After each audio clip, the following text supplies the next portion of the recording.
Good morning, dear kids. Today I am taking your new chapter, that is structure of chromosome, cell cycle and cell division. Before jumping on to the main part, that is cell division, we'll first understand what is chromosome, what are chromatin fibers, and then we will do it what is cell cycle and what is cell division. Let's start.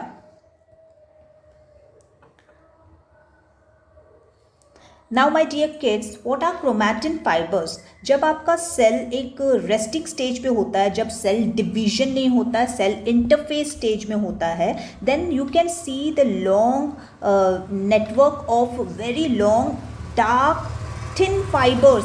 They are known as chromatin fibres.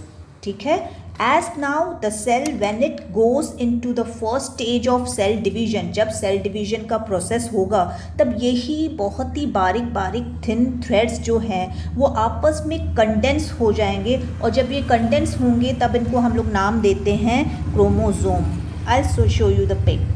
See, this is when the cell is in the interphase stage. You can see the thin stretch, the thin thread like structures, they are all over scattered into the nucleus. But when it transfers from interphase to the prophase, or you can say the first stage of cell division, in that stage it will, before division, before the you can say before when the centrosomes start dividing and stretching the cell and it start dividing the nucleus, these thin fibers, they condense, they coil themselves and they become a structure like this, which are called as chromosome. उनका structure कुछ ऐसा X form में हो जाता है, और centre part we call it as centromere.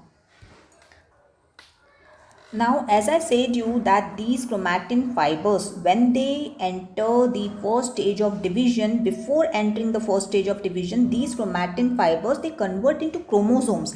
मतलब एक गट्टा बन जाते हैं, एक group highly coiled chromatin fiber इतना लंबा होता है कि that cannot be accommodated in a single cell, and that's the reason it has to be highly coiled. But to get converted into this form, as you can notice here, अगर यहाँ पे आप देख सकते हैं तो कितना नीट फॉर्म आप देख सकते हो, ऐसे एक्स फॉर्म में है ये आपके क्रोमोसोम्स, और यहाँ पे आपके पूरे स्कैटर्ड हैं. तो ये जो जर्नी है, जो स्कैटर्ड फॉर्म, लंबे लंबे थ्रेड्स का कन्वर्जन है एक्स फॉर्म में, ये एक जर्नी है. कैसे होते हैं ये? अगर आपको पता है तो लिवर आपके कुछ प्रोटीन्स छोड़ता है, we can call it as globular proteins. Getting my point? Why globular? Because they are round in structure, that's the reason they are called as globular. अब ये जो proteins हैं, these are called as histones. What they are called as? They are called as histones.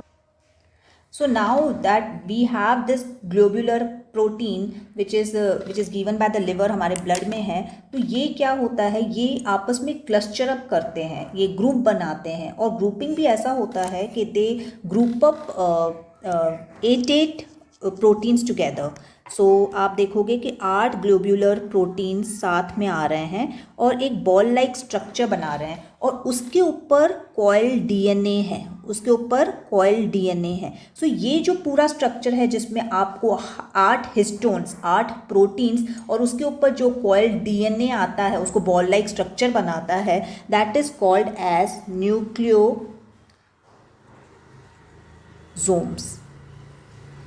Got my point? So a question can come in exam that what is nucleosome? So nucleosome is nothing but it is a ball of 8 histones together, 8 globular proteins together, and they are covered by highly coiled DNA. Okay, so that is nucleosome. Now such kind of nucleosome, they are not just single in your body, there are millions of nucleosomes in your body, and these nucleosomes which are covered by DNA, now ये जो ball like structure है, ये जो nucleosome है, ये अपने आप में एक ring बनाएंगे. Getting my point? So they will form a ring, they will form a chain, एक दूसरे के पीछे वो chain बना के चलेंगे, और यही chain of nucleosomes will be called as chromatin fiber. सो ये जो लंबी चेन, आप पतले पतले फाइबर्स, थ्रेड लाइक स्ट्रक्चर जिसको बोलते हो, वो thread like structures are nothing but they are the chain of nucleosome.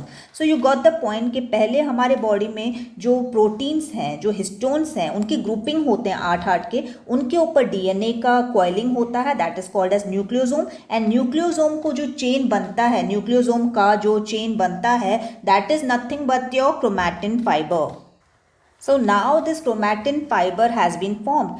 Now how does this chromatin fiber will get converted into chromosome? Now this chromatin fiber, what it will do, it will start coiling and it will start super coiling around itself and get the structure which is like this, like X form.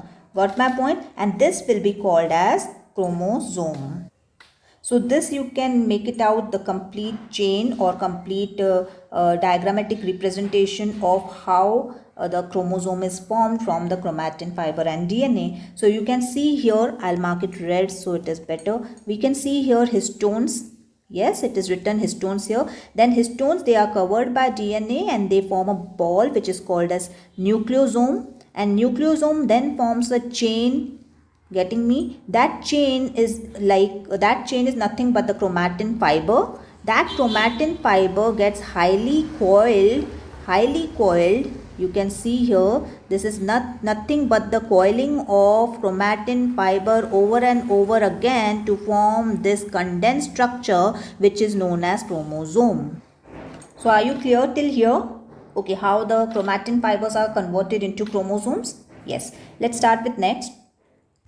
In my next I have written that each chromosome, जो आपने देखा था X like structure, or you can say ribbon like structure or butterfly like structure, each chromosome, it is condensed. We can see that it is highly coiled, highly condensed, and at the center you can see that there is an attachment point which is known as centromere, which is known as centromere. Now centromere is very important because while cell division, ये centromere ही है जो हम लोग के chromatids को खींच के दो अलग अलग सेल को देगी.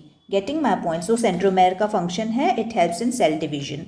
So that is okay. Next we will come on to yes. So हमने देखा कि क्रोमैटिन मटेरियल जो भी हम लोग के क्रोमोसोम्स हैं वो बने किससे हुए हैं, तो वो हिस्टोन्स से बने हुए हैं और डीएनए से बने हुए हैं. तो histones part is clear because histones are the protein molecules which the liver gives to the entire blood. तो ये हम लोग को पता है कि हिस्टोन्स प्रोटीन है, लेकिन डीएनए क्या है? Let's start with DNA then.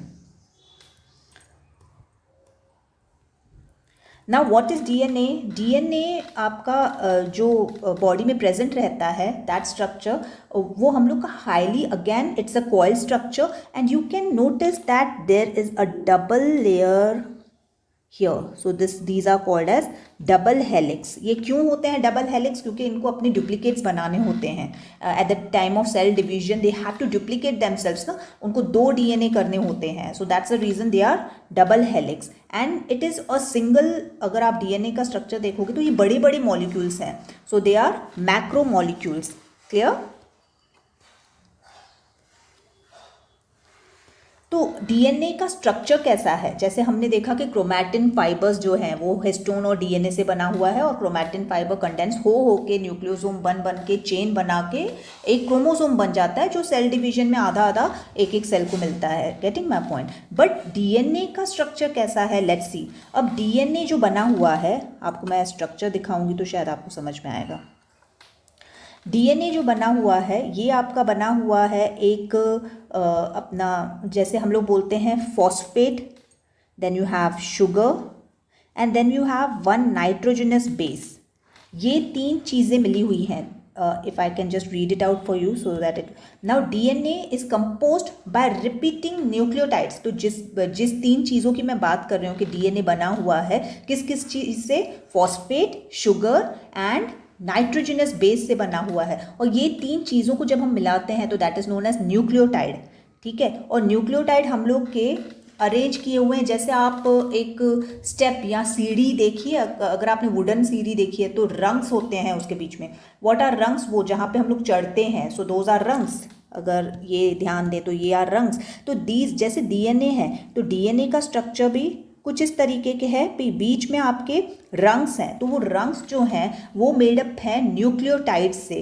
तो न्यूक्लियोटाइड कैसे होंगे, तो न्यूक्लियोटाइड में हमारी 3 चीज़ें हैं, फॉस्फेट है, शुगर है और नाइट्रोजनस बेस है। अब नाइट्रोजनस बेस में आपके 4 नाइट्रोजनस बेस आ सकते हैं। Let's discuss about them. Okay, 4 nitrogenous base कौन से आ सकते हैं, adenine, guanine, cytosine, thymine. So these are the 4 nitrogenous base. और एडेनाइन का पैर हमेशा थायमाइन के साथ होता है, गुआनाइन का पैर हमेशा साइटोसाइन के साथ होता है। So if you can notice here, ये जो है ये एक न्यूक्लियोटाइड है, ये दूसरा न्यूक्लियोटाइड है, और ये आपस में hydrogen bond, very loose bond इनके बीच में रहता है, ठीक है। सो यहाँ पे अगर एडेनाइन है तो यहाँ पे आपके पास थायमाइन होगा, विद द कनेक्टिंग पॉइंट क्या होगा, हाइड्रोजन बॉन्ड होगा। हाइड्रोजन बॉन्ड आपने केमिस्ट्री में पढ़ा होगा, it's very loose bond. Then you have, अगर इफ इट इज गुआनाइन तो it will be with which nucleotide, with which nitrogenous base, it will be guanine will be in pair with cytosine. Getting my point clear? So अभी फिलहाल आपके लिए इतना ही है, the further part is in 12th. So for now you can just make it out कि DNA is composed of nucleotides. Nucleotides consist of what? They consist of phosphate, sugar and your nitrogenous base. But what is nitrogenous base? Nitrogenous bases are of 4 types: adenine, guanine, cytosine, thymine. तो अगर आपके nucleotide में adenine base है तो उसका हम लोग का पेयरिंग होगा थायमाइन बेस वाले न्यूक्लियोटाइड के साथ। तो इस तरीके के बेस बन के हम लोग का स्ट्रक्चर कुछ इस प्रकार से आ जाता है।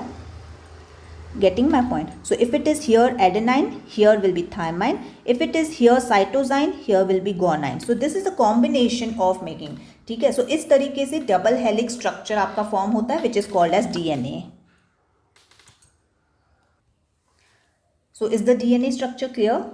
Okay, and is the conversion of chromatin fiber to chromosomes, that journey is also clear? Okay, now as I said you, during mitosis is cell division process, हम लोग करेंगे आगे। उसमें क्या होता है कि आपके डीएनए को रेप्लिकेट, अपना डुप्लीकेट बनाना पड़ता है। तो मैंने आपको बताया था कि इसका डबल हेलिक्स सिर्फ इसीलिए है ताकि जब हम लोग का स्टेज ऑफ सेल डिवीजन आएगा तब ये अपने डबल हेलिक्स को खोल के 2 सिंगल लेयर्स बना के उसमें से डुप्लीकेट्स बनाता है। ओके, सो डीएनए डुप्लीकेट भी होता है, होना ही है उसको, because we have to perform, our cells have to go for cell division. Okay kids, got my point clear? Okay, God bless.